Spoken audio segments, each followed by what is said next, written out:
Tem alguém que se preocupa com você. Essa é uma das verdades mais maravilhosas e nós precisamos fazer essa descoberta. Quando nós descobrimos essa verdade, a nossa vida é transformada. Eu vou repetir: tem alguém que se preocupa com você, que pensa em você, que cuida de você. E essa descoberta é a descoberta da sua vida. Talvez nós, como cristãos católicos, tenhamos até uma noção disso, mas eu estou falando de uma descoberta mais profunda.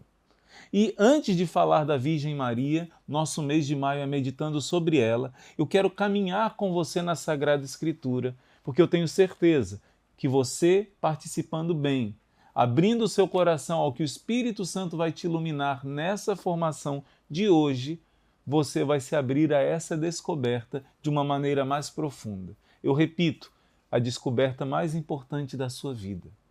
Existe alguém que se preocupa com você.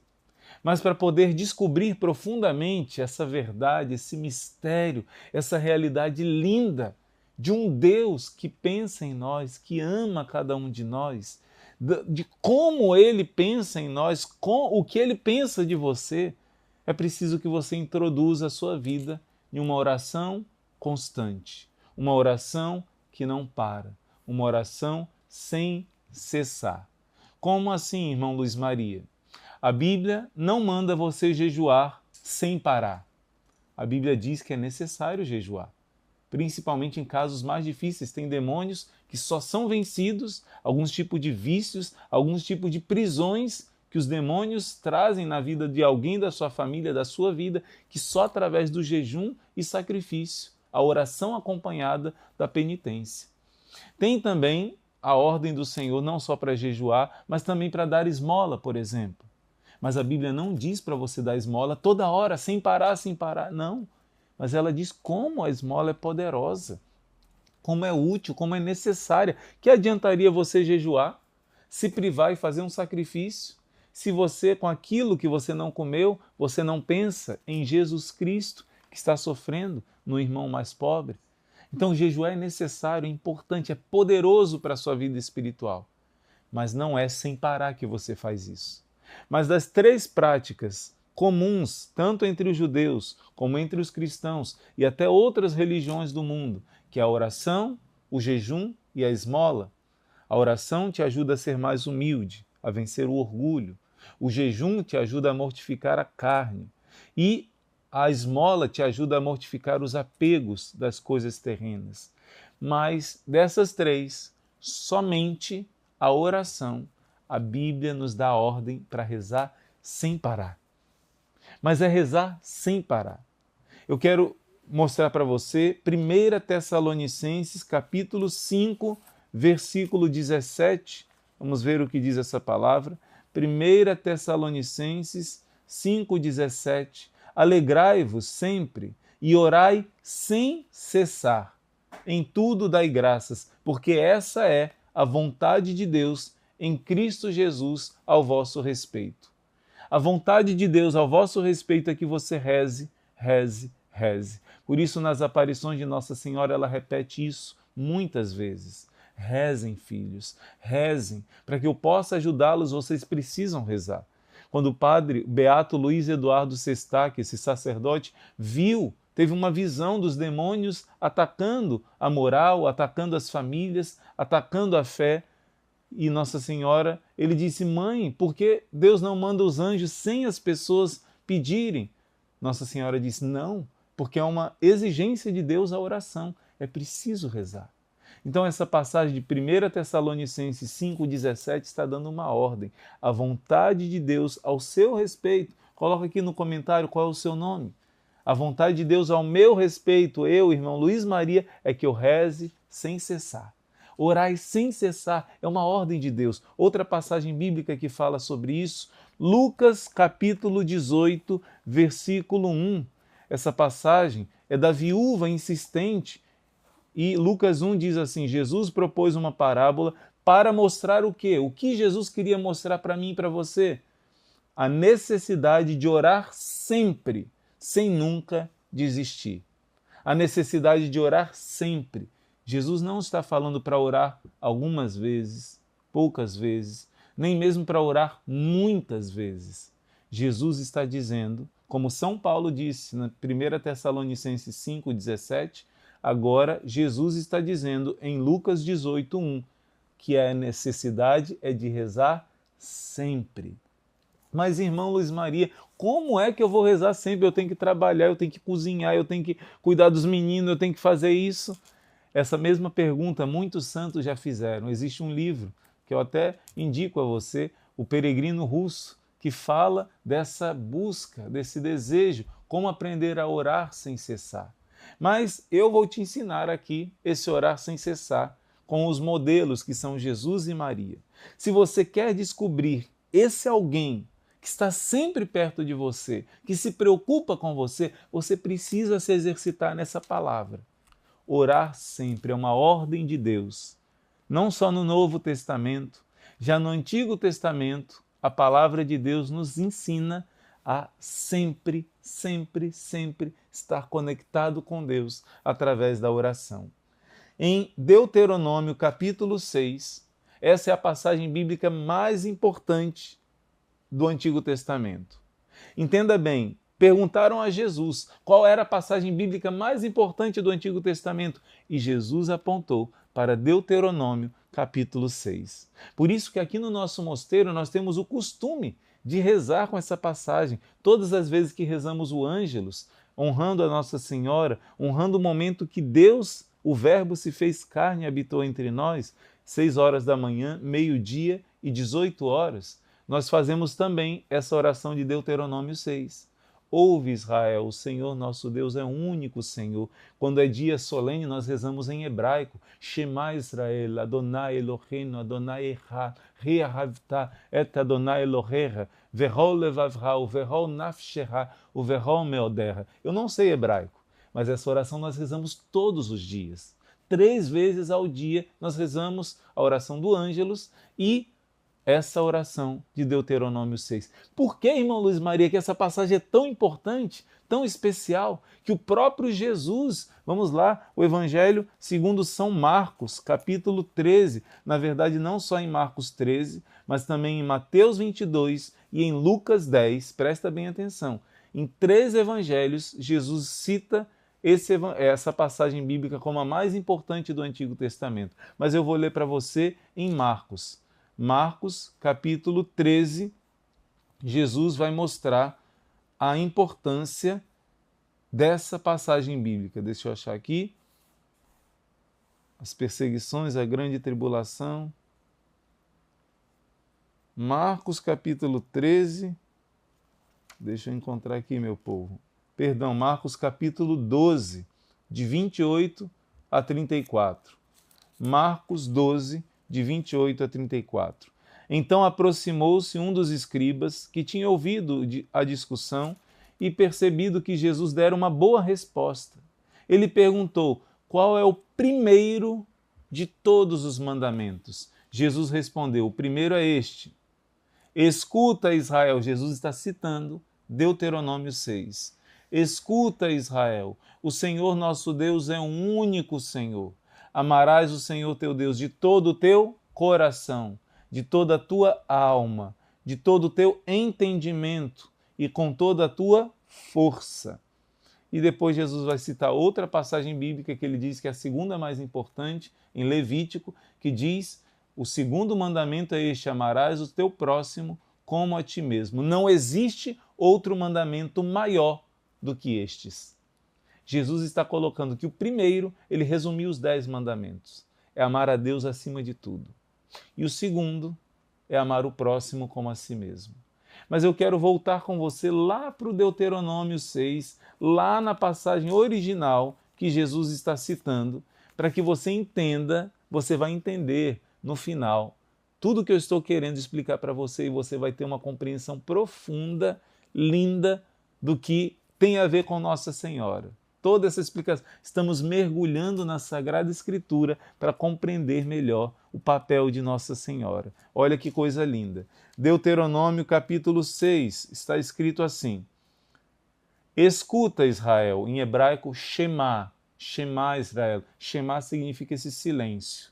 Shema significa esvaziar-se de si mesmo, silenciar para que a palavra possa ser acolhida, não só pelos ouvidos, mas pelo coração, pela mente e pela alma. Escuta, Israel, Shema Israel. O Senhor nosso Deus é o único Senhor. O Senhor é um. Amarás o Senhor teu Deus de todo o teu coração, de toda a tua alma e com toda a tua força. Estejam no teu coração essas palavras que eu te ordeno. Tu as repetirás aos teus filhos. Você vai falar várias vezes para os teus filhos essa palavra. Dela falarás quando estiveres sentado em tua casa, ou então caminhando, andando pelo caminho. Quando te deitares, falarás dessa passagem, ou quando te levantares. Tu as prenderás como um sinal na tua mão, você vai deixar amarrado na tua mão essa passagem bíblica. Tu as colocarás como frontal entre os teus olhos, é para colocar aqui nos teus olhos escrito isso. Tu escreverás nos umbrais das tuas casas e nos teus portões. Isso, os judeus, desde esse tempo, tinham o costume de deixar, chamado de mezuzá, um objetozinho que dentro tem esse rolo, escrito essa passagem bíblica, esse versículo, porque esse é o mais importante. Então eles colocavam o mezuzá na entrada da sua casa.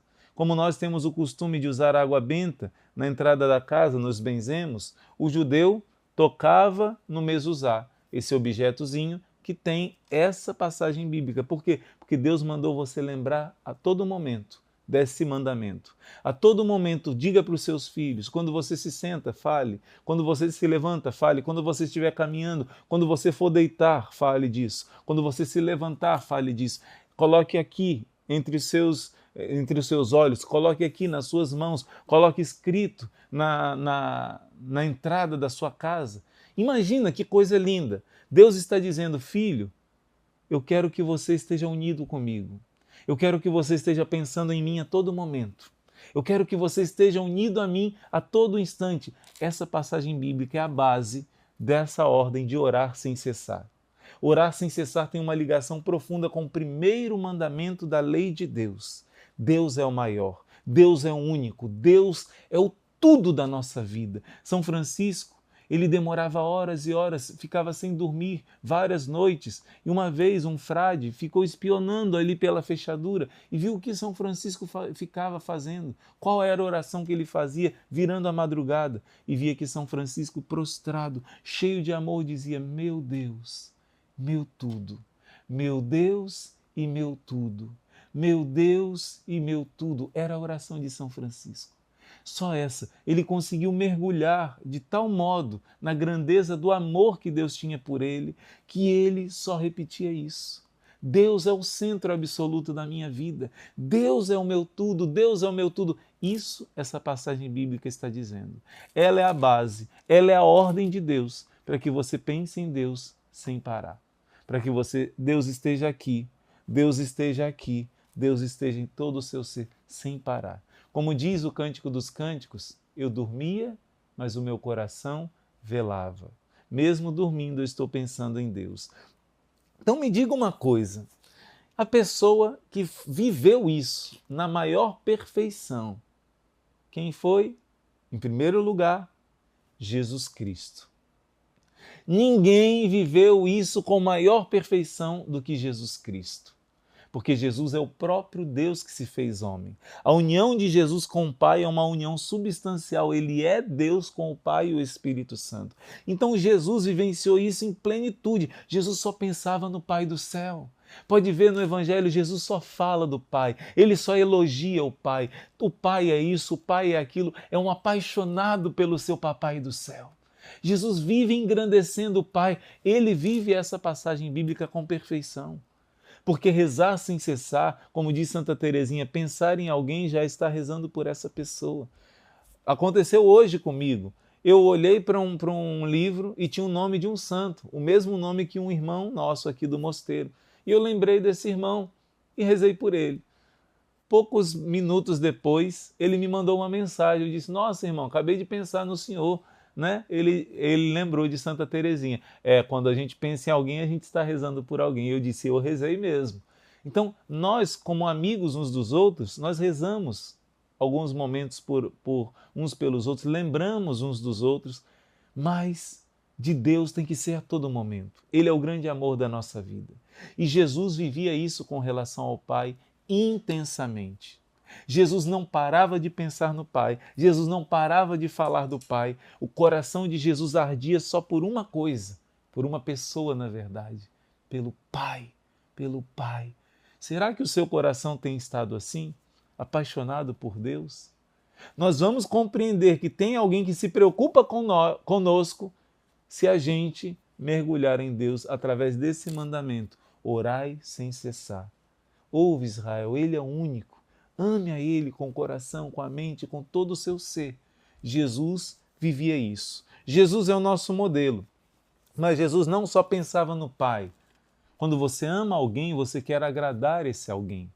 Jesus pensava sem cessar no Pai, mas ele pensava sem cessar na vontade do Pai. Qual é o desejo do Pai? Como eu posso agradar aquele que eu amo? Isso é amor verdadeiro.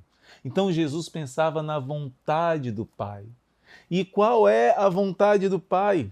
A vontade do Pai está impressa no próprio nome que ele disse ao anjo Gabriel, que o anjo Gabriel deu o recado para a Virgem Maria, que Deus Pai queria que o nome do seu filho se chamasse Yeshua, Jesus. Jesus significa Deus Salvador, Deus que salva. Então o nome de Jesus manifesta a vontade do Pai. Qual é a vontade do Pai? O grande sonho do Pai, o grande desejo do Pai está lá em 2 Tessalonicenses capítulo 2, que diz: Deus quer que todos os homens se salvem e cheguem ao conhecimento da verdade. Deus quer que todos nós estejamos no céu. Mas Deus vai forçar isso? Não. É o grande mistério da liberdade que Ele colocou no seu coração, no meu coração e de cada criatura humana. Os animais não têm isso, o livre-arbítrio. Existem pessoas, até por aqui na internet eu vi pessoas que acham que o livre-arbítrio talvez não exista. Isso negou toda a fé cristã. Isso negou todo o princípio da nossa existência. Nós temos liberdade para o bem ou para o mal. Podemos dar o nosso sim ou o nosso não. Deus não condicionou ninguém. Ele deseja que nós escolhamos a felicidade eterna do céu. Que nós deixemos o egoísmo, escolhamos o amor, mas somos livres. Então Jesus não só desejava o Pai, mas desejava agradar o Pai. Foi para isso que ele veio a essa terra. Em João capítulo 10, ele diz: foi esse mandamento que eu recebi do meu Pai, dar a minha vida pelas minhas ovelhas. Se eu não me engano, em Lucas capítulo 12, ele vai dizer: eu desejo ardentemente receber um batismo, que é o batismo de sangue, que é morrer na cruz por nós. Como eu desejo, isso eu desejo ardentemente, como eu desejo que ele aconteça logo. Por quê? Porque Jesus quer cumprir a sua missão de dar a vida por mim e por você, de nos salvar. Então, a grande paixão de Jesus pelo Pai levou o coração de Jesus por uma grande paixão por você. Porque você é o grande desejo do Pai. O Pai enviou Jesus ao mundo, porque já que Ele te criou livre, Ele não pode te forçar, Ele mandou o seu Filho para conquistar o seu coração. Ele não pode te forçar, porque Ele respeita a tua liberdade. Mas Ele pode te amar, e te amar muito, ao ponto desse amor te fazer também escolher o caminho do amor, da renúncia, a porta estreita. Então Deus mandou o seu Filho com esse desejo de te salvar. Então, já que Jesus era tão apaixonado pelo Pai, por causa desse amor louco que Jesus tinha e tem pelo Pai, a vontade do Pai de te salvar queima no coração de Jesus. Por isso Jesus pensa em você dia e noite. Por isso Jesus te deseja, Jesus quer te levar para o céu a todo custo. Lá em João 17, na oração sacerdotal, antes de Jesus morrer, ele diz assim ao Pai: Pai, eu quero que aqueles que o Senhor me deu estejam comigo no céu. Isso é jeito de rezar para Deus Pai. Pai, eu quero isso. Mas é porque estava alinhado com a vontade do Pai. Pai, eu quero a todo custo dar minha vida por eles. Qual é o seu nome? Mais uma vez eu te pergunto. Coloca aqui no chat. Jesus diz o seu nome. Eu quero que o Roberto esteja comigo no céu. Eu quero que a Marina esteja comigo no céu. Eu quero que a Selma esteja comigo no céu. Cada um, Jesus te chama pelo seu nome. Jesus deseja você ardentemente. Está lá em Lucas capítulo 22, falando da Eucaristia. Eu desejei ardentemente ceiar com você nessa Páscoa. Essa ceia quer dizer a Eucaristia. Então, entenda bem. Em João capítulo 15, versículo 4, essa passagem mexe muito com o meu coração. João capítulo 15, versículo 4, Jesus diz uma ordem que é a mesma ordem que eu li para você em Lucas 18, orar sem cessar, em 1 Tessalonicenses 5, orar sem cessar, Deuteronômio 6, pensar em Deus sem cessar, em primeiro lugar, João capítulo 15, versículo 4. Algumas traduções trazem um pouquinho diferente, mas a tradução que eu mais gosto diz assim: permanecei em mim, assim como eu permaneço em vós. Permanecei em mim, assim como eu permaneço em vós. Gente, essa passagem é muito profunda. Vamos compreender aqui o que diz essa passagem. Quando Jesus diz permanecer em mim, como eu permaneço em você, pensa comigo, vamos viajar comigo agora com a ajuda do Espírito Santo. Como é que Jesus permanece em você? De que modo Jesus permanece em você? Em primeiro lugar, Jesus permanece em você na mente. Jesus pensa em você o dia inteiro. Pensa em você o dia inteiro. Você já foi apaixonado por alguém? Você já foi apaixonada por alguém? E você pensar nessa pessoa o dia inteiro, durante o dia, quando vai dormir, sonha com essa pessoa. É assim que Jesus é com você. Ele não para de pensar em você. Ele pensa em você dia e noite. Ele é apaixonado pelo Pai. Então, para agradar o Pai, o coração dele é grudado com o Pai. Ele tem o mesmo desejo do Pai, ver você no céu. Ele quer agradar o Pai, como? Levando você para o céu. Por isso que a igreja ensina que cada alma que é batizada se torna a alma esposa de Deus. E o objetivo é a gente, como está no Apocalipse, as núpcias do Cordeiro, se unir a Deus através de Jesus Cristo. Você é a alma esposa de Deus. Deus te deseja. E na pessoa de Jesus Cristo, Ele pensa em você o dia inteiro. Mas você talvez já tenha sido apaixonado por alguém que não gostava de você. Imagina só. Aí você gostava dessa pessoa, olhava para essa pessoa, pensava nela, mas ela, nem aí para você. Ou o contrário, alguém gostava de você e você não estava nem aí para essa pessoa. Eu quero te dizer que isso acontece, porque Jesus pensa em você em todo momento, mas nem sempre você pensa em Jesus. Jesus está com a mente dele sempre voltada para você, mas nem sempre é seu pensamento, como diz aquela canção, meu pensamento vive em você. Será? O dele está sempre em você, mas será que o seu está sempre nele? Responde aqui, se o seu pensamento está sempre em Deus. Santa Teresinha diz que não lembrava de ter ficado mais de 3 minutos sem pensar em Jesus, sem pensar em Deus. Será que nós chegamos nesse nível? Será que nós desejamos chegar nisso? Quanto mais nós compreendermos o amor dele por nós, mais nós desejaremos isso. Então, não só com a mente, Jesus está em você também com o afeto, com o coração. O pulsar do coração de Jesus, cada pulsar é um eu te amo. Jesus não está somente intelectualmente pensando em você, eu vou cumprir a vontade do meu Pai de uma maneira fria. Não. Jesus está em você também com o afeto dele. O calor do coração de Jesus está voltado para você. O coração de Jesus queima. Várias passagens bíblicas do Antigo e do Novo Testamento mostram que o coração de Jesus arde. Eu citei Lucas capítulo 22, quando ele se prepara para a ceia eucarística, primeira, a instituição da Eucaristia, que a gente chama de última ceia, última antes de Jesus morrer, última refeição com os apóstolos, mas na verdade a instituição do corpo e o sangue, do sacramento da salvação. Jesus diz essas palavras fortes: eu desejei ardentemente comer essa Páscoa com vocês, comer essa ceia com vocês. Várias canções falam sobre isso. Eu quis comer essa ceia agora, uma canção muito linda. Outra canção, Ninguém Te Ama Como Eu, tenho esperado este momento. Eu desejei esse momento de ceiar com vocês. Jesus deseja ardentemente, o coração dele arde de desejar que você receba o corpo e o sangue dele.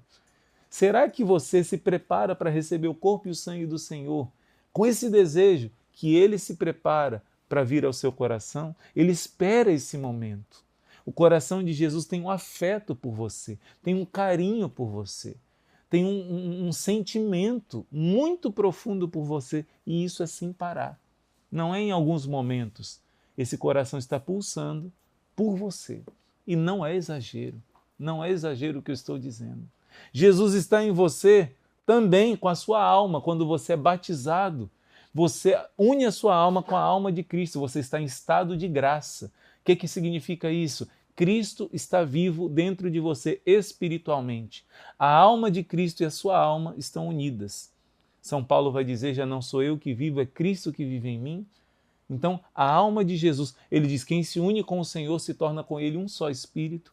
A partir do batismo isso acontece com você, mas no decorrer da vida podemos perder o estado de graça, cometer um pecado mortal. Precisamos confessar logo para nossa alma não estar separada de Jesus, senão corremos o risco de perder a salvação. Mas a partir do seu batismo ou da sua confissão, a alma de Jesus está na sua alma. Imagina que coisa linda. Ele está colado com você. E não satisfeito, Jesus está também em você com o seu corpo. Corpo, sangue, alma e divindade. Você recebe a carne de Cristo, a carne mesmo. Tantos milagres eucarísticos, mas nem precisaria. A Bíblia diz, isso é o meu corpo, verdadeiramente, isso é o meu sangue. Quem come minha carne e meu sangue vive em mim como eu vivo pelo Pai. É uma união de mente, de coração, de alma e de corpo. Você recebe Jesus na Eucaristia, no batismo você se une à alma de Cristo. Jesus habita em você, mas na Eucaristia também o seu físico. Você pode olhar para suas mãos e dizer, olha, o meu corpo é unido com o corpo de Cristo. Essa matéria, a minha carne é uma com a carne de Cristo. Então Jesus está em você, corpo, sangue, alma e divindade. Jesus pensa em você sem parar. Jesus sente um amor, um afeto por você sem parar. Jesus está em você no estado de graça, na sua alma. Jesus está em você no seu corpo também. Então Jesus é um apaixonado que não pode se comparar. Não existe nessa terra alguém que ama mais outra pessoa do que Jesus ama você. Ele manifestou isso não somente sofrendo a pior tortura para poder te levar para o céu, morrendo na cruz, mas dando o corpo, sangue, alma e divindade. E a cada missa ele deseja você. Será que você deseja e se prepara para receber ele como ele deseja você? Pois bem, assim como Jesus só pensa em você, claro, só pensa no Pai, mas por causa do Pai, cada filho é como se fosse único. Você é único para Jesus. Você é única para Jesus. Eu quero te dizer também que Jesus é Deus, claro, Deus que se fez homem. Mas fora Jesus, a criatura humana, Maria é criatura, Jesus é o Criador. O Criador desceu, se tornou carne, se tornou homem para sempre. Nunca vai deixar de ser homem, mas nunca vai deixar de ser Deus. Jesus é Deus. Maria é criatura de Deus. Dentre as criaturas de Deus, puramente criaturas que não são Deus, né? Maria é a maior, a mais unida a Deus. Assim como Jesus só pensava, assim como Jesus vivenciou Deuteronômio 6 e pensava no Pai dia e noite, ao deitar, ao acordar, ao conversar, ao caminhar, sempre o Pai, Deus, Deus, o Pai, meu amor é o Pai. Muito mais que São Francisco, que dizia, meu Deus, meu tudo. Jesus era um com o Pai, substancialmente porque ele é Deus. Mas a Virgem Maria, não sendo Deus, foi a criatura que mais vivenciou essa passagem bíblica. Shema Israel significa ouve Israel, significa um silêncio tão grande que a palavra possa ser ouvida, absorvida na mente, no coração e no corpo. Mas somente a Virgem Maria foi um silêncio tão grande que a palavra pôde habitar não só na mente dela, não só no coração dela, mas também no ventre dela. A criatura que mais soube silenciar, por isso que a Virgem é chamada pela Igreja Virgem do Silêncio, ela mesma é o silêncio de Deus. Ela mesma foi a criatura mais vazia de si mesma. Esse silêncio significa se esvaziar de si, do seu ego, do seu orgulho, para que Deus haja nela, viva nela. A Virgem Maria foi a plenitude da humildade. A Virgem Maria foi a criatura que mais soube renunciar aos seus egoísmos, renunciar a si e se entregar a Deus. Por isso, ela teve a palavra. Santo Agostinho diz, a Virgem Maria, antes de gerar a palavra de Deus, o verbo de Deus no seu ventre, ela gerou na sua mente e no seu coração. Então Nossa Senhora era cheia de Deus na mente, era cheia de Deus no coração, e como consequência desse silêncio, Shema Israel, ouve Israel, Deus, a palavra, se fez carne nela. Então, esse mandamento de Deuteronômio 6 nunca foi vivido por alguma criatura dessa terra como foi vivido em plenitude pela Virgem Maria. Então ela só pensava em Deus, só pensava no Pai, só pensava em Deus. E quando esse Deus se revelou a ela como Trindade através do anjo Gabriel, e que esse Deus, na segunda pessoa da Trindade, pediu licença para ser filho dela, aí ela ficou louca de amor não só pelo Pai, mas também pelo Filho e pelo Espírito Santo. Ela só pensava nesse Filho. Única mãe que podia adorar o Filho, no sentido literal da palavra, é a Virgem Maria. E ela adorava o seu filho, tudo para ela era o seu filho, ela só vivia para o seu filho. Mas aí que está o ponto que eu queria chegar. Entenda bem, assim como Jesus não só pensava no Pai, mas ele só pensava no sonho do Pai, na vontade do Pai e na missão que o Pai tinha para ele, a Virgem Maria só pensava no Filho, mas também só pensava na missão que o Filho tinha para ela.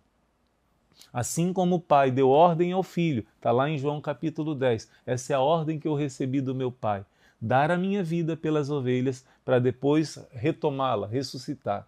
Também a Virgem Maria queria somente cumprir, agradar o seu Filho, que era agradar ao Pai. Como? Cooperando pela salvação dos seus filhos. Jesus no alto da cruz vai dizer, eis aí teu filho, eis aí tua mãe. Nossa Senhora diz em João capítulo 2, fazei tudo o que meu filho disser. Ela queria só fazer a vontade de Jesus e levar todos a fazerem a vontade de Jesus. Então, se Jesus, por amor ao Pai, pensava em você dia e noite, noite e dia, pensava não, pensa em você. O que Jesus está fazendo no céu agora diante do Pai? Pedindo por você, te amando, te amando. Assim eu quero te dizer também que a Virgem Maria recebeu esse encargo de ser tua mãe. Jesus ordenou ela. Jesus é a palavra do Pai. Ele diz, eis aí tua mãe, esta é a tua mãe, este aí é o teu filho. Ele uniu. Então Nossa Senhora, por amor a Jesus, ela te ama de uma maneira que você não pode compreender. Ela também, a imitação do seu filho Jesus, pensa em você como a mãe mais apaixonada por um filho. Ela pensa em você dia e noite, noite e dia e noite, noite e dia. Você não tem esse carinho por ela dia e noite, noite e dia. Como ela tem por você, não.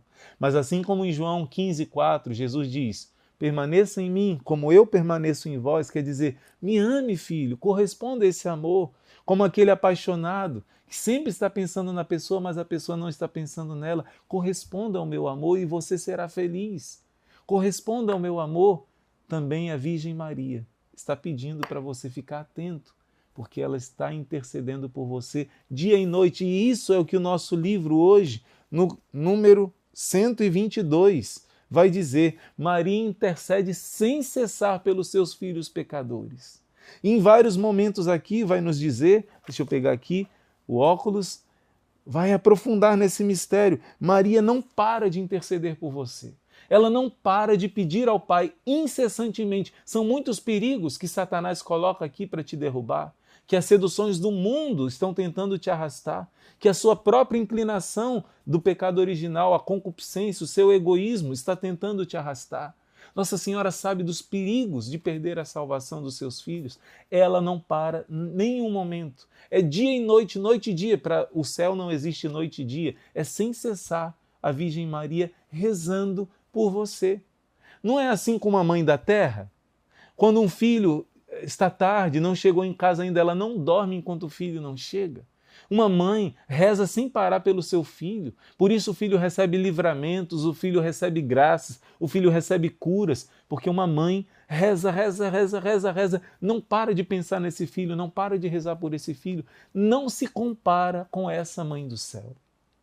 A nossa mensagem de hoje, Maria intercede sem cessar pelos pecadores, está dizendo isso. Maria continuamente intercede por nós junto à Divina Majestade. Ela intercede pedindo perdão para os seus pecados, auxílio das graças que você precisa, livramento dos perigos, consolação nos sofrimentos. Nossa Senhora não para de rezar por você.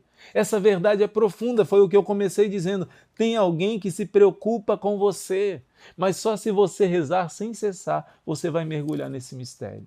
Esse alguém, em primeiro lugar, é Deus, que mandou seu Filho morrer na cruz por você. Mas esse Filho, no alto da cruz, no extremo do seu amor, ele entregou uma mãe, um coração materno, um amor feminino, esse carinho da mamãe com o filhinho, para que você não se sinta só, para que você não se afaste dele. Então essa mãe não para de interceder. Mas pensa comigo, a Virgem Maria diz assim para Jesus: meu filho, eu sei que esse filho é pecador, eu sei que ele não merece, mas olha só, ele está se esforçando, ele está rezando o rosário. Olha só, ele está fazendo penitência. Olha só, ele me invoca sem parar. Ele é fiel nas devoções comigo. Ele é meu filho, ele é meu devoto. Não deixe esse meu filho se perder. Socorre ele nessa necessidade. Mas será que você tem sido fiel às suas devoções à Virgem Maria? Para ela ter o que dizer para Jesus? Será que você tem rezado o terço? Será que você tem sido fiel aos seus propósitos de devoção com a Virgem Maria? Escreve aqui no comentário: eu sou devoto fiel da Virgem Maria. Ou ao menos, se você não tem sido tão fiel, diz: eu quero ser um devoto fiel da minha Mãe do Céu, da Virgem Maria. Diz isso para o Senhor, diz isso para Nossa Senhora, porque ela quer dizer para o seu filho: quem reza o terço ou o rosário todos os dias, Nossa Senhora tem um arsenal de guerra para apresentar para Deus. Ela diz: meu filho, ele é devoto do meu rosário, ele precisa dessa graça, e ela alcança muito mais rápido. Quando você reza o ofício da Imaculada, não dá para fazer todas as devoções, mas, por exemplo, o primeiro sábado de cada mês, a medalha milagrosa, o uso do escapulário, jejuns em honra de Nossa Senhora, esmolas em honra da Virgem Maria. Quando você é fiel às devoções a ela pode interceder por você de uma maneira muito mais eficaz, porque ela não para, mas ela quer que você também esteja participando dessa intercessão. Maria roga, página 124, roga e sempre torna a rogar por nós, e não se cansa de fazer, não se cansa de o fazer para nos livrar dos males e nos obter graças. A tal ponto chega a sua compaixão perante nossas misérias e o seu amor para conosco. E aqui vai falar que ela é uma advogada que ganha todas as causas. Feliz aquele que recorre a essa advogada, porque ela está lá no céu sempre advogando em seu favor, sempre te defendendo. Meu filho, ele pecou. Já viu o filme Alto da Compadecida? Meu filho, ele é um pecador, mas ele me pediu ajuda, ele quer sair desse vício, ele me pediu socorro, ele é meu devoto. E ela sempre fica advogando na sua causa. Feliz um devoto que procura mudar de vida, pedindo a intercessão e a ajuda de Nossa Senhora. E eu quero terminar essa passagem, são muitas meditações profundas aqui, que ela, como sua mãe, quer te socorrer. Mas eu quero terminar esse momento contando para você um testemunho muito lindo que São João Maria Vianney contou. Esse grande santo tinha um dom de Deus chamado dom de ciência. E por isso ele pôde revelar a uma mulher que estava desesperada algo tão importante, trazendo esperança para o coração dela. Essa mulher, no mês de maio, ela sabia a importância de viver a devoção à Virgem Maria. Então ela preparou um altar, ela colocou flores, ela colocou uma imagem da Virgem Maria e nessa sua devoção, todos os dias, ela colocava uma flor naquele jarrinho e cantava a Nossa Senhora. E ali fazia suas orações. Todo dia, no mês de maio, de maneira especial, ela fazia essa prática. Mas o seu marido era um homem que estava longe de Deus. Um homem que não queria saber, que vivia em pecados graves. Mas esse homem, num determinado momento, ele viu a sua esposa colocando aquela rosa diante de Nossa Senhora e cantando, rezando para a Virgem Maria. Ao longe, ele viu aquele altar, viu aquela cena e ele fez um pedido à Virgem Maria. Ele disse: ó Mãe do céu, me tira dessa situação de pecado. Salva minha alma, pede ao teu filho por mim. Fez a sua oração pedindo ajuda dela. Ele não queria mais viver aquela vida errada. Porém, foram muitos pecados e ele acabou sendo levado ao desespero e decidiu tirar a sua própria vida. E decidido a fazer isso, ele levou um pedaço de pedra e uma corda para o alto de uma ponte, amarrou na pedra bem amarrado aquela corda e amarrou nos seus pés bem amarrado e se jogou daquela ponte. E com aquela pedra não teria possibilidade dele voltar atrás. Tirando a sua própria vida, a sua mulher, tão angustiada, foi procurar o sacerdote São João Maria Vianney, foi se refugiar naquele lugar santo, viajou para a cidade de Arnes. E quando ela chega lá, ao longe, São João Maria Vianney vê essa mulher e diz a ela, sem que ela diga palavra alguma: filha, não te desespere da salvação do teu esposo. Ele está salvo, mas está no purgatório e precisa muito das tuas orações. Mas como, meu padre? Ela em lágrimas. Ele tirou a própria vida e é um pecado mortal que leva para o inferno. E o padre disse com muita sabedoria: é verdade, mas entre a ponte e o rio estava a misericórdia de Deus. Porque o seu esposo te via rezando à Virgem Maria, ele fez uma oração a ela e pediu que ela intercedesse por ele. E por causa dessa única oração que ele fez, a Virgem Maria alcançou para ele, naquele brevíssimo instante em que ele estava caindo, um sincero e profundo arrependimento de todos os seus pecados. Por isso, ele se salvou. Mesmo que seja pecado mortal, tirar a vida de qualquer pessoa e até a sua própria vida, Deus sabe a situação e o coração de cada um. E, claro, é algo terrível, é algo que o inimigo deseja, o espírito de morte deseja roubar, matar e destruir. Jesus diz em João capítulo 10. Devemos rezar para expulsar o espírito de morte. Porém, pela oração de muitas mães e de muitos pais, muitas pessoas recebem a salvação nessa última hora, nesse último instante. Isso é uma verdade que até os demônios são obrigados a dizer nos exorcismos. A misericórdia de Deus ultrapassa a nossa compreensão. E por causa desse gesto da sua esposa, colocar uma flor, uma rosa, diante da Virgem Maria, no objeto, no sentido da devoção dela, alcançou o milagre da salvação do seu esposo. Por isso, se você ainda não fez, eu te faço hoje um pedido, uma atitude concreta depois dessa formação. Faça um altarzinho na sua casa, coloque uma imagem, ainda que seja pequenininha, ainda que seja um quadro, ainda que seja uma estampa. Coloque uma imagem da Virgem Maria, uma vela acesa e procure, na medida do possível, em algum horário do dia, juntar a família e cantar um cântico à Nossa Senhora e, em seguida, colocar uma flor. Porque eu repito o que eu falei no início, tem alguém que se preocupa com você. Deus, Jesus e a Virgem Maria. Sem cessar, ela pede por você. Você não reza sem cessar a ela, mas se você fizer um altarzinho, uma vela, colocar flores para ela, honrar a sua Mãe do Céu, você já está se esforçando para também corresponder a esse amor de mãe que não para de te amar.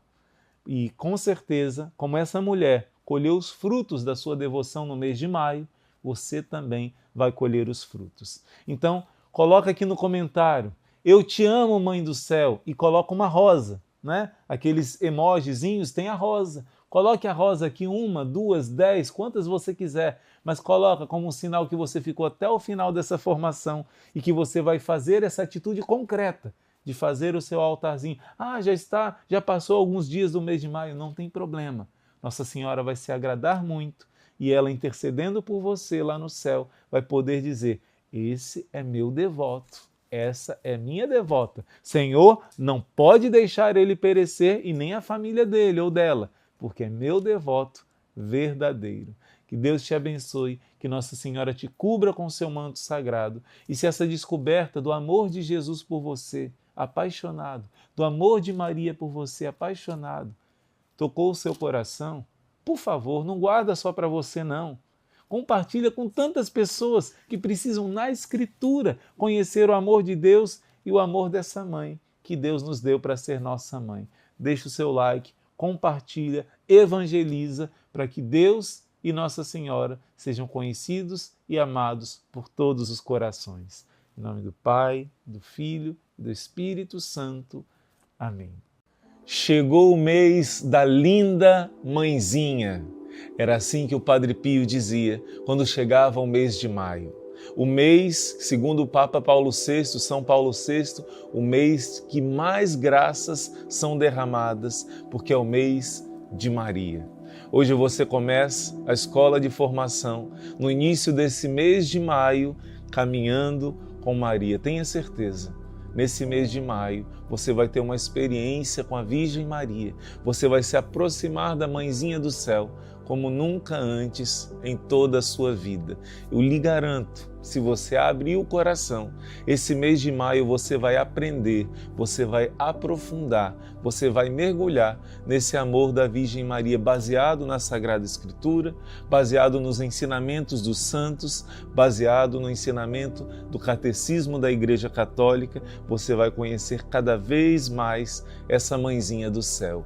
Eu quero hoje trabalhar com você com esse livro maravilhoso que chama Caminhando com Maria, esse livro onde você vai aprender com os padres da igreja, com tantos santos, com os ensinamentos da própria Santa Igreja e da Sagrada Escritura, quem é a Virgem Maria.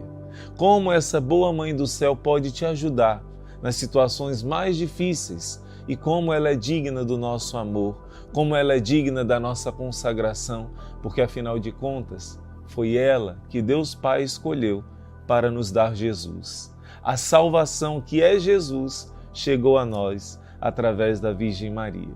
Por isso é uma alegria muito grande estar junto com você. Eu convido você de vivenciar esse mês de maio de uma maneira profunda, de uma maneira intensa. Se você desejar, como os santos faziam no mês de maio, é um mês que você pode colocar um jarrinho de flores diante da imagem de Nossa Senhora e com a sua família fazer um momento, um cântico, uma oração, pedindo à Virgem Maria que receba a sua família, a sua casa. E durante os momentos de oração, ou de formação também, você pode, claro, se for possível, acender uma vela para estarmos juntos em oração. Eu sei que muitos ouvem essa formação indo para o trabalho, dirigindo, fazendo algum trabalho manual, mas tenha certeza, por você abrir o seu coração e você está aqui ouvindo porque você decidiu abrir o seu coração para a Virgem Maria entrar na sua casa, para que ela entronize Jesus na sua casa e onde a Virgem Maria chegar, o inimigo não vai aguentar. A presença da Mãe de Deus, como nós cantamos, o inimigo em retirada baterá. Então ela vem destronar o mal e vem entronizar o seu Filho Jesus. Se você está agora numa situação onde você pode pegar a Bíblia, onde você pode pegar um caderno de anotação, seu diário espiritual, toma nota, porque você vai aprender muito hoje. Você vai aprender bastante, não só hoje. Todos esses dias, com o mês de maio, você vai aprender bastante. Por isso, Sagrada Escritura na mão, seu diário espiritual na mão. Irmão Luiz Maria, mas eu estou fazendo tudo isso indo para o trabalho. Não tem problema. Em algum outro momento você pode parar e tomar nota dessas passagens bíblicas mais importantes, que nós vamos explicar várias dúvidas que existem sobre a Virgem Maria, para que você possa amar mais ainda essa Mãe do Céu. Eu vou repetir, para que você possa amar mais ainda a sua querida Mãe do Céu. Então vamos começar com esse livro maravilhoso, Caminhando com Maria, na página 18, nós temos a primeira meditação. E a primeira meditação, louvores a Maria. Irmão Luiz Maria, é certo dizer essa palavra, louvar a Maria?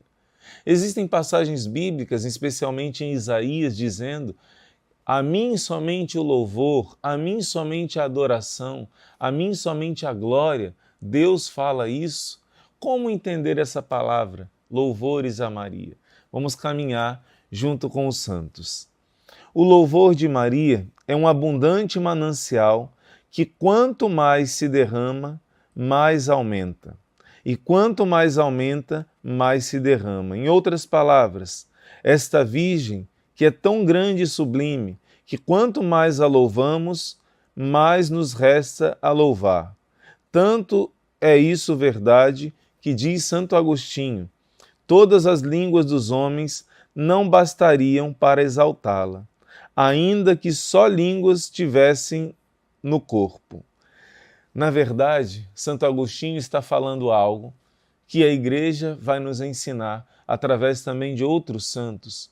São Boaventura vai dizer: Deus, que é todo-poderoso, ele poderia criar um mundo mais perfeito, mas ele não poderia criar uma criatura mais perfeita que a Virgem Maria. Ele usou todo o seu poder e sabedoria. A obra-prima de Deus é a Virgem Maria. Imagina, São João 23, Papa, também ele diz o seguinte: assim como Deus, Maria Santíssima, não poderia gerar, afinal ela se tornou mãe de Deus. Como assim, irmão Luiz Maria? Mãe de Deus? No momento em que Deus se faz carne, Deus escolheu ter uma mãe. Não é que ela fez Deus existir, não. O Verbo se fez carne. Deus, a segunda pessoa da Trindade, desceu e se tornou, como Jesus dizia, o Filho do Homem. Várias passagens da Sagrada Escritura, Jesus vai dizer: o Filho do Homem vai sofrer, o Filho do Homem vai passar por isso. Quando virdes o Filho do Homem vindo sobre as nuvens, por que Jesus usou essa palavra? Porque Filho do Homem significa filho de Adão, literalmente. Ele que era Deus e continua sendo Deus, se tornou filho de Adão. Ele que não tinha uma mãe terrena, se tornou um ser humano, se tornou verdadeiro filho de Maria. Por isso, assim como Maria não podia gerar nada maior do que o próprio Deus, diz São João 23, Deus não poderia criar uma criatura mais perfeita do que a Virgem Maria. Deus como que usou toda a sua plenitude e sabedoria, como um grande artista, por exemplo, Leonardo da Vinci. Alguns dizem que tal obra, Mona Lisa ou outra obra, seria a obra-prima deste homem.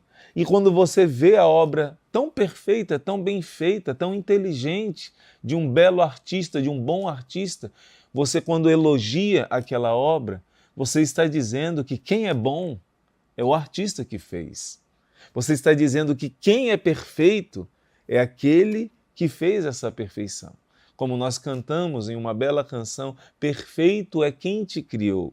Se o Criador te coroou, nós te coroamos, ó Mãe. Está lá em Apocalipse, está lá em Cântico dos Cânticos, a esposa do rei, que é coroada, que é rainha. Então, hoje nós vamos caminhar com esse mistério da grandeza que Deus colocou na Virgem Maria. Deus fez dela o depósito, aonde Ele coloca toda a sua riqueza. A propagação da devoção a Maria é de muita importância para cada um de nós e para o povo. Convencer-nos-ão dessa verdade as palavras de sábios doutores. É recomendável ouvi-las. Na frase de São Boaventura, tem o paraíso seguro todos os que anunciam as glórias de Maria. Você deve estar se perguntando, irmão Luiz Maria, o senhor ainda não respondeu.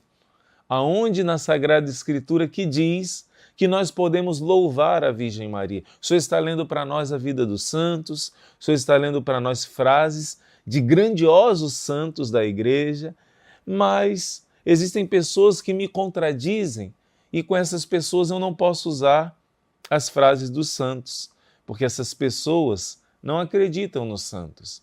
Então eu preciso usar passagens da Sagrada Escritura. Sabe o que você está fazendo?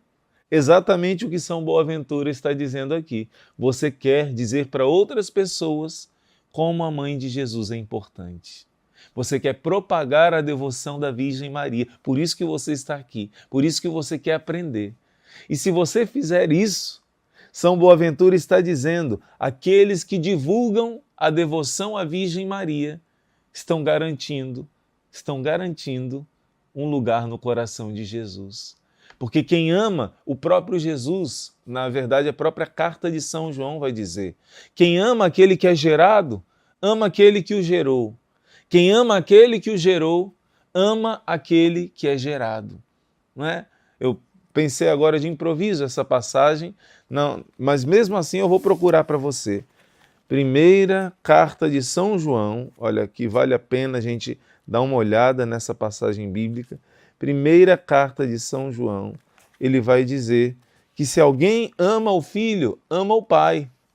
E se alguém ama o Pai, ama o Filho. Olha só. Quem nasceu de Deus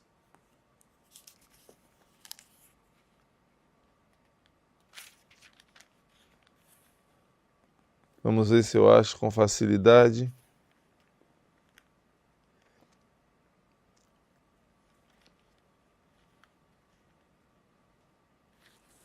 Não estou achando agora essa passagem, mas eu vou ficar devendo para você. E eu vou, talvez, escrever aqui na descrição, ou então colocar, ao final vou colocar aqui essa passagem bíblica, que não é impossível. Se você rejeitar o Pai, aquele que gera, você rejeita aquele que é gerado. Se você rejeita a árvore, você rejeita o fruto. E assim também acontece com a Virgem Maria. Se você ama e divulga a Virgem Maria, você vai ver como você vai amar Jesus. Porque se você ama a árvore, Jesus também diz em outra passagem, assim vocês vão conhecer o que é de Deus e o que não é de Deus. A árvore boa dá frutos bons. O discernimento que Jesus diz para discernir o que é de Deus e o que não é. Um falso profeta, um verdadeiro profeta. Uma árvore boa dá bons frutos. Uma árvore má dá maus frutos. Não se colhem figos de espinheiros. Jesus vai dizer isso. E isso nós vamos aprender cada vez mais com essa formação sobre a Virgem Maria. Então, eu já quero pegar com você agora na Sagrada Escritura algumas passagens bíblicas que falam da importância de louvar a Virgem Maria. É mesmo, irmão Luiz Maria, tem na Sagrada Escritura passagens que falam da importância de louvar a Virgem Maria. Tantas vezes me mostraram aquela passagem que diz, eu não aceito que louve a ninguém, o louvor é somente a mim. Quando Deus fala isso, Ele está falando do louvor direcionado para a adoração, o louvor que é devido a Deus. Agora, a própria Bíblia, em vários momentos, fala de um louvor que não é adoração. Mas qual é a diferença, irmão Luiz Maria? Adoração é um culto que é prestado somente a Deus. Por exemplo, no Antigo Testamento, o modo das pessoas fazerem adoração era sacrificar um animal para a divindade. Então, isso só deve ser feito a Deus. E quando isso era feito para uma criatura, para um falso Deus, era o pior pecado. A adoração é devida só a Deus. A adoração é reconhecer que Deus é o seu Criador e você é a criatura. Ele existe por toda a eternidade e você veio do nada. Isso é adoração. Então, no Novo Testamento, o ato sublime de adoração é feito na Santa Missa, não mais com o sacrifício de animais, mas o verdadeiro Cordeiro de Deus, Jesus Cristo, Deus feito carne, nos conduz à perfeita adoração ao Pai e a Ele, como diz o Apocalipse, adorando ao Pai e ao Cordeiro, no sacrifício da Santa Missa. Não mais sacrifícios de sangue derramado dos animais, não. O sacrifício da nova e eterna aliança, a perfeita adoração dirigida somente a Deus, é a Santa Missa por excelência. E Jesus vai dizer à samaritana que agora não vai ser mais no templo de Jerusalém, mas agora os verdadeiros adoradores em Jesus Cristo, nele e por ele. Por isso o Padre diz, por Cristo, com Cristo, em Cristo, a adoração perfeita e plena será feita ao Pai, agora no Novo Testamento. Agora, o louvor, que significa elogiar, que significa engrandecer, que significa valorizar, você pode fazer com seu pai, com sua mãe, com seu amigo. Irmão Luiz Maria, o senhor está confundindo as coisas. Não estou, não. Por exemplo, na primeira carta de São Paulo aos Coríntios, capítulo 11, São Paulo vai dizer assim: não tendes porventura casa onde comer e beber? Ou desprezais a igreja de Deus? Ou envergonhais aqueles que nada têm? Que vos direi? São Paulo está corrigindo pessoas que vão para a igreja, vão para a casa de Deus, e na hora de prestar o culto de adoração a Deus, que é a Eucaristia, você pode ler com calma, primeira carta aos Coríntios, capítulo 11, versículo 22. 1 Coríntios 11, 22. Ele está corrigindo e ele chama atenção sério. Ele diz que quem comeu o corpo e o sangue do Senhor, sem acreditar que é o corpo e o sangue do Senhor, ou então estando em pecado grave, indignamente, está comungando sua própria condenação. É muito forte essa palavra. Então, nessa passagem, ele vai dizer assim: nisso eu vos louvarei, quer dizer, eu vou elogiar vocês. E eu estou trazendo para você uma tradução que é da Bíblia Católica e da Bíblia Evangélica. Diz do mesmo jeito. Ele diz assim: nisso eu não vos louvo. Ele está dizendo que não é louvável. Eu não vos louvo nessa atitude. Ele está dizendo que em outras atitudes ele louva. Quando você comete coisas louváveis. Quando você pratica atos que são dignos. Então são dignos de louvor. Agora nisso eu não vos louvo. Primeira passagem bíblica que você está aprendendo que louvar não é sinônimo de adorar. Um louvor dado a Deus é um louvor de adoração. Somente a Deus nós adoramos. Somente a Deus nós dizemos: tu és o meu Criador, eu sou a tua criatura. Somente a Ele nós oferecemos o sacrifício da nossa vida unido a Cristo Jesus. E a segunda pessoa da Trindade, Jesus Cristo, também nós prestamos o culto de adoração. A presença de Jesus na Eucaristia é Ele vivo, nós prestamos o culto de adoração. A Virgem Maria não. Nós a louvamos como nossa mãe e como nossa rainha. Nós louvamos como a Bíblia nos ensina a louvar. Outra passagem, irmão Luiz Maria, Provérbios, capítulo 31. Olha que lindo, Provérbios capítulo 31. Olha como você está aprendendo hoje. Vou repetir, como você está aprendendo hoje. Anota, Provérbios capítulo 31 é o último capítulo da Bíblia, que fala da mulher que é forte, que fala de uma mulher que sabe servir a Deus, de uma mulher que doa a sua vida para a sua família. Como diz no capítulo 14 de Provérbios, versículo 1, que a mulher sábia, ela edifica a sua casa, mas a mulher louca, insensata, sem sabedoria, ela destrói com as suas próprias mãos, com as suas palavras, com as suas atitudes. A passagem bíblica de Provérbios está te ensinando a ser, você que é mulher, uma mulher forte segundo a Bíblia. E no final vai dizer que o que acontece a essa mulher forte, segundo a Sagrada Escritura. Olha que lindo! Os seus filhos se levantam e lhe chamam bem-aventurada. Seus filhos se levantam, vou repetir, e lhe chamam bem-aventurada. Como também o seu marido, que a louva, dizendo, e ele vai dizer como essa esposa é digna, né?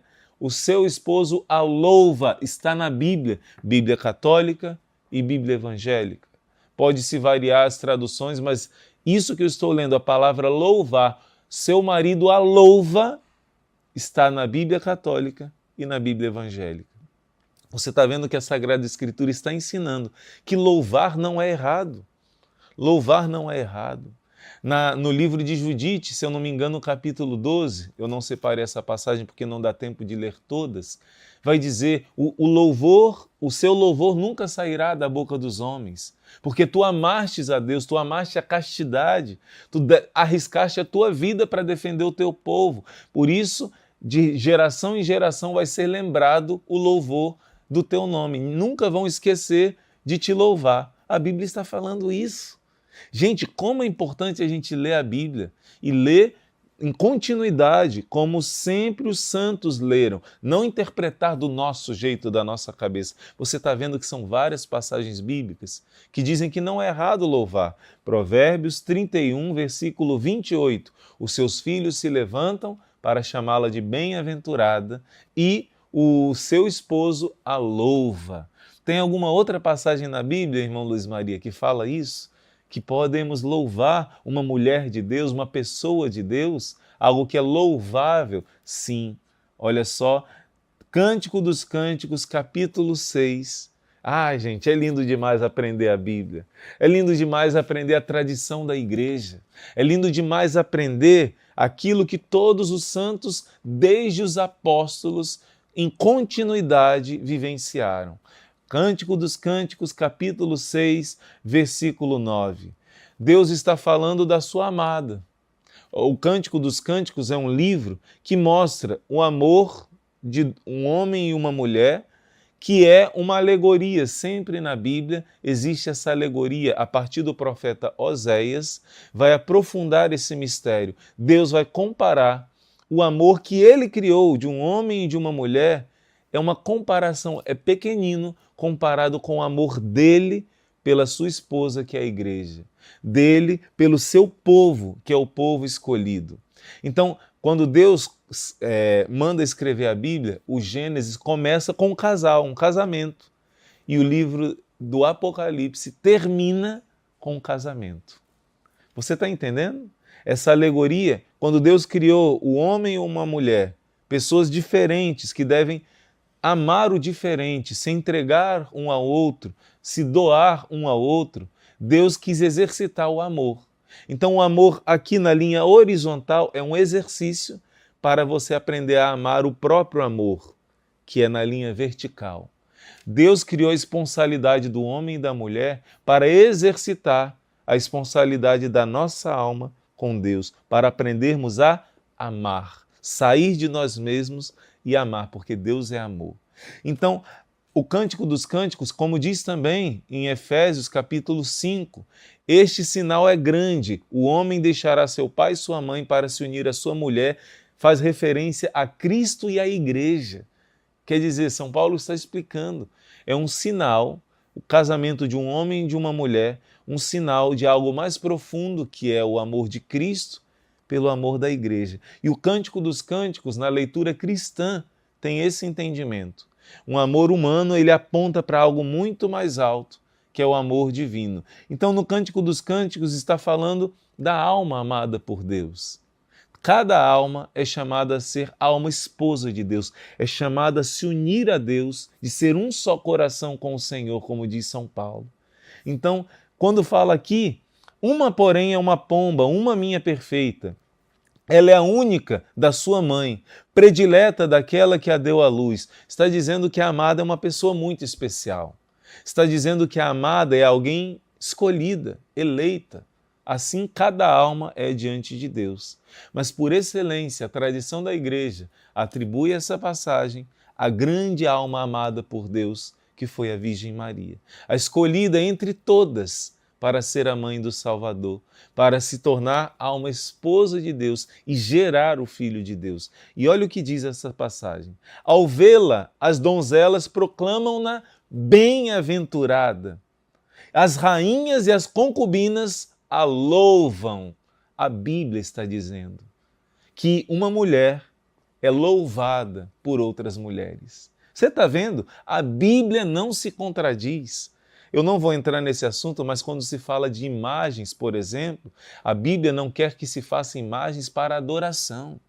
Porque a própria Bíblia manda fazer imagens para serem usadas no culto do templo.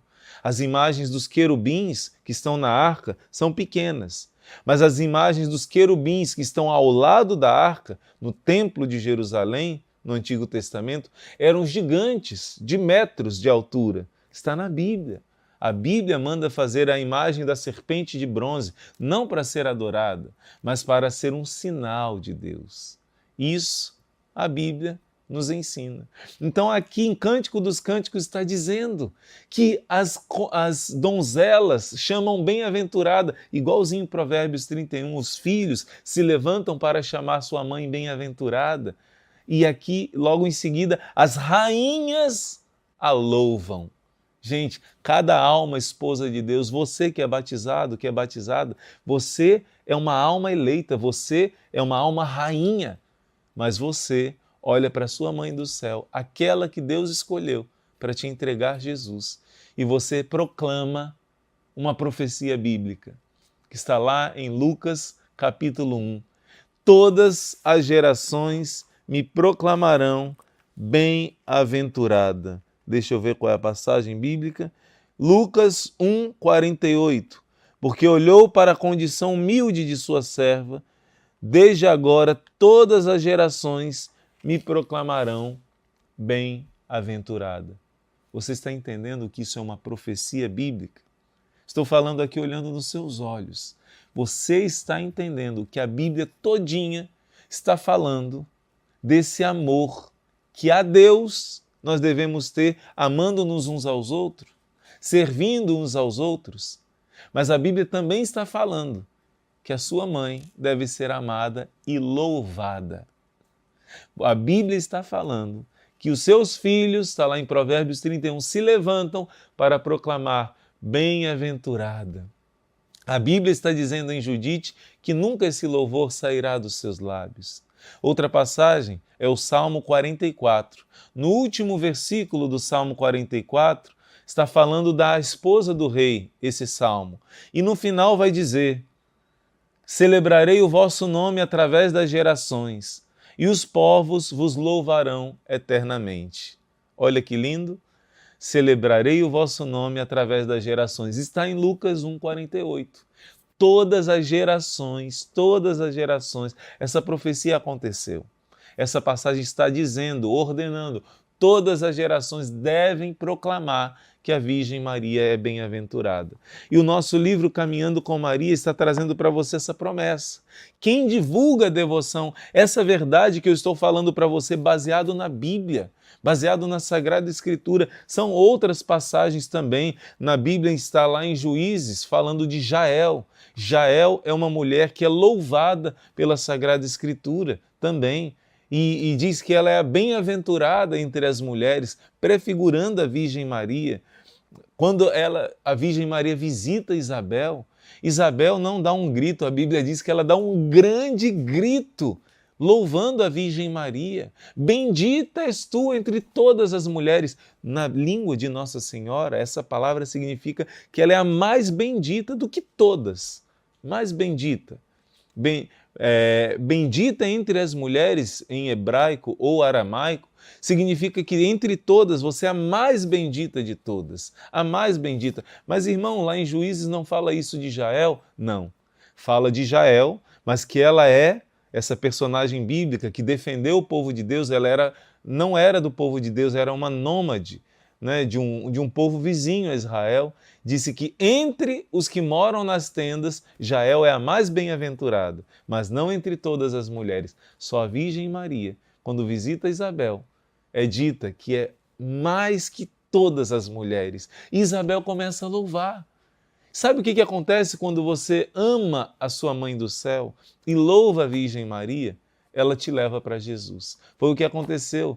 Isabel falou, deu um grande grito: de onde me vem a honra de vir a minha mãe do meu Senhor, a mãe do Adonai? E ela com um grito disse: bendita és tu entre as mulheres e bendito é o fruto do teu ventre. Você vê que a profecia acontece?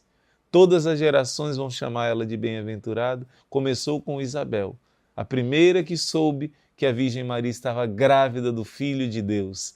E ali Nossa Senhora começa a engrandecer a Deus. Quando você se aproxima de Nossa Senhora, ela começa a glorificar a Deus na sua vida. Ela começa a introduzir uma intimidade com Deus na sua vida. Se a devoção à Virgem Maria, diz São Luís Maria de Montfort, te afastasse de Jesus, deveria ser tido como algo diabólico. Mas é o contrário. A devoção à Virgem Maria te aproxima mais do que qualquer outra coisa, porque foi nela que o Espírito Santo gerou Jesus. E é através dela que o Espírito Santo vai continuar aproximando as pessoas de Jesus e gerando Jesus nas nossas almas. Assim aconteceu, assim acontece e assim sempre vai acontecer. Maria não te afasta de Jesus. Maria Santíssima te aproxima, te leva a amar a Deus. Isabel engrandeceu a Virgem Maria e ela começou a engrandecer a Deus. Ela disse: a minha alma engrandece ao Senhor, meu espírito exulta em Deus, meu Salvador, porque ela foi salva também por Jesus, antecipadamente, é a Imaculada Conceição. E ela diz: por isso todas as gerações dirão que eu sou bem-aventurada. E você faz parte dessa geração, você faz parte dessa profecia bíblica. Venerar a Rainha dos Anjos é adquirir a vida eterna, pois essa grandíssima Senhora saberá honrar na outra vida quem a procurou celebrar. Olha só que coisa linda, gente, que coisa linda. Quem haverá que desconheça a promessa feita pela própria Virgem Maria, a quantos se empenham em torná-la conhecida, amada neste mundo. Eclesiástico capítulo 24, versículo 31. Essa passagem bíblica, a tradição da Igreja coloca na boca de Nossa Senhora. Eclesiástico 24, 31. Aliás, se você ler, dever de casa, se você ler Eclesiástico capítulo 24, você vai se encantar, porque a sabedoria é o próprio Deus, a sabedoria é o próprio Verbo, a palavra de Deus, Jesus Cristo. Mas Nossa Senhora não é a sabedoria de Deus, ela é a obra-prima da sabedoria de Deus, como eu dizia no início. Então, quando você ler Provérbios capítulo 8, Eclesiástico capítulo 24, Sabedoria capítulo 6, 7 e 8 e 9 também, você vai ver um mistério falando da obra-prima de Deus. Claro, em primeiro lugar, da sabedoria do Pai, que é Jesus. Mas você vai ver que a tradição da Igreja aplica essas passagens. Baruque, versículo 4, né? Capítulo 4. Que mais? Jó, capítulo 28. São passagens que falam da sabedoria de Deus. E você vai ver que aí está escondido, misteriosamente, uma palavra sobre a obra-prima da sabedoria de Deus, que é a sabedoria que Deus criou, é criada por Deus, que é a Virgem Maria, a obra-prima da criação de Deus. E nesse versículo 24 está escrito assim, olha só, deixa eu ver, Eclesiástico 24, 31. Aqueles que me tornam conhecida terão a vida eterna. Aqueles que me tornam conhecida terão a vida eterna. É uma promessa. Por isso você deve divulgar a devoção à Virgem Maria. Você deve divulgar o amor à Nossa Senhora.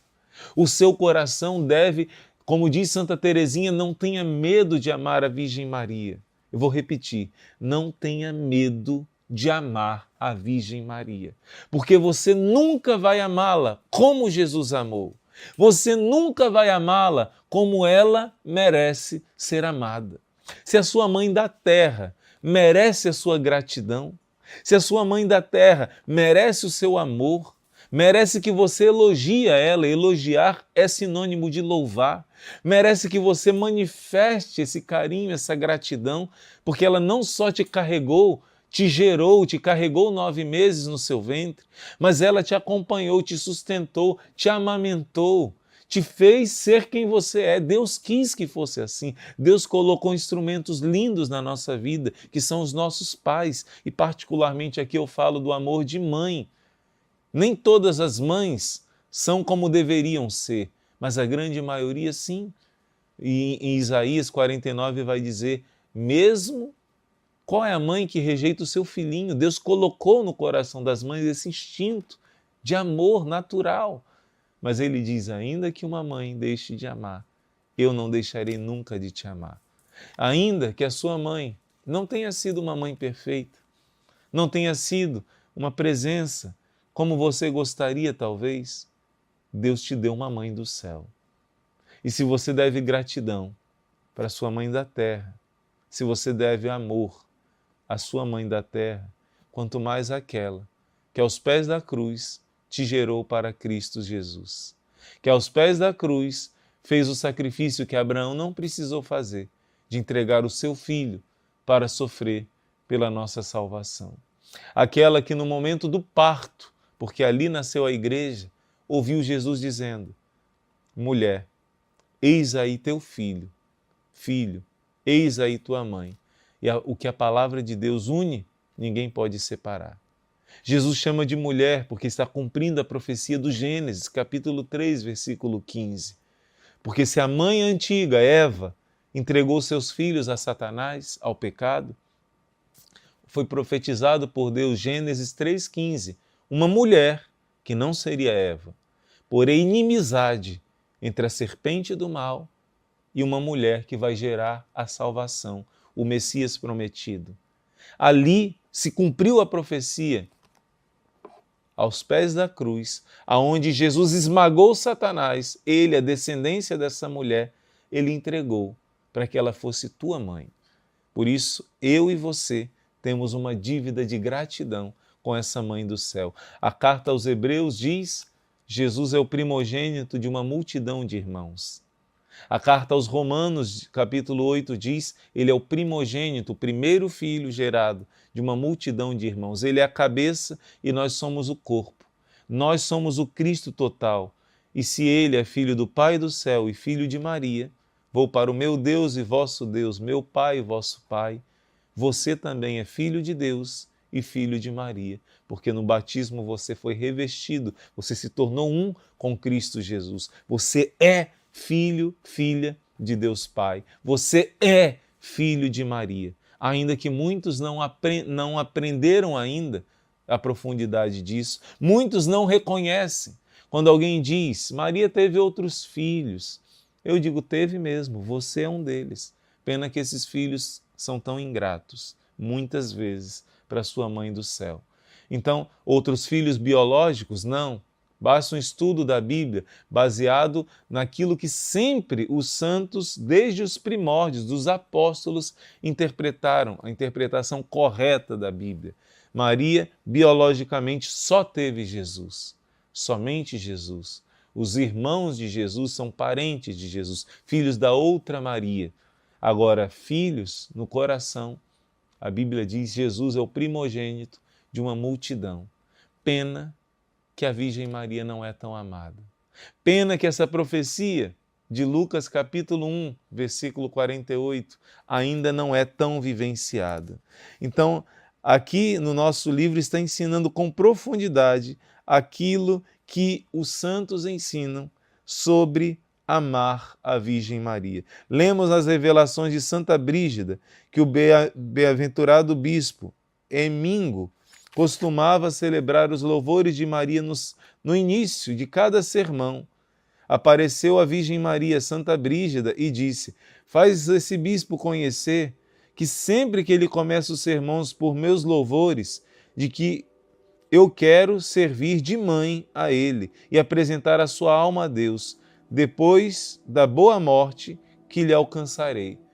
Nossa Senhora prometeu que iria dar a ele uma boa morte, porque ele louvava essa mãe do céu.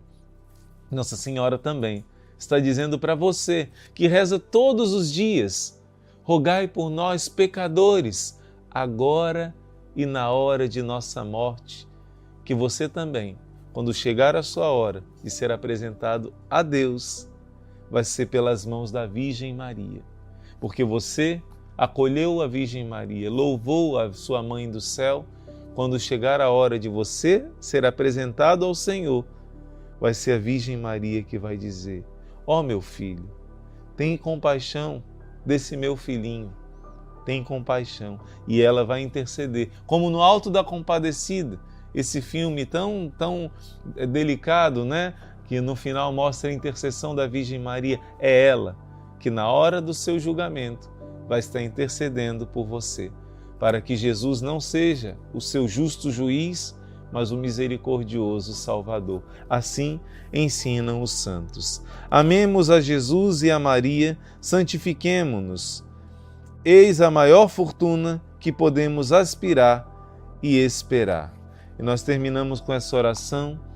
Ó Maria, não suceda jamais que as minhas culpas vos possam impedir de exercer comigo o grande ofício de piedade, que vos constituiu advogada e medianeira de paz, única esperança e refúgio seguro dos miseráveis.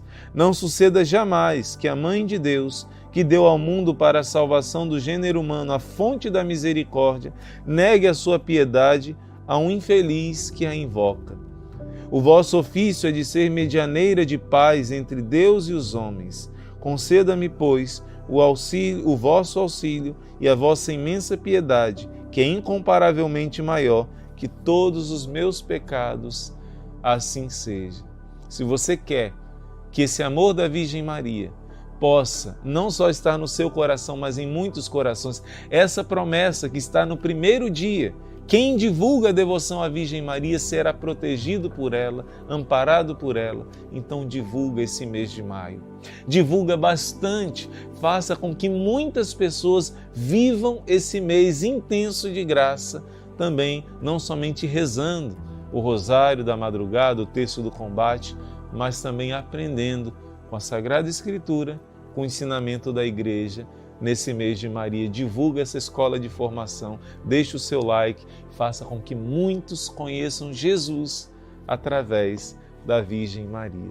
Que Deus te abençoe, te dê um dia cheio de graças e bênçãos e amanhã estaremos de volta na nossa escola de formação. Em nome do Pai, e do Filho, e do Espírito Santo. Amém.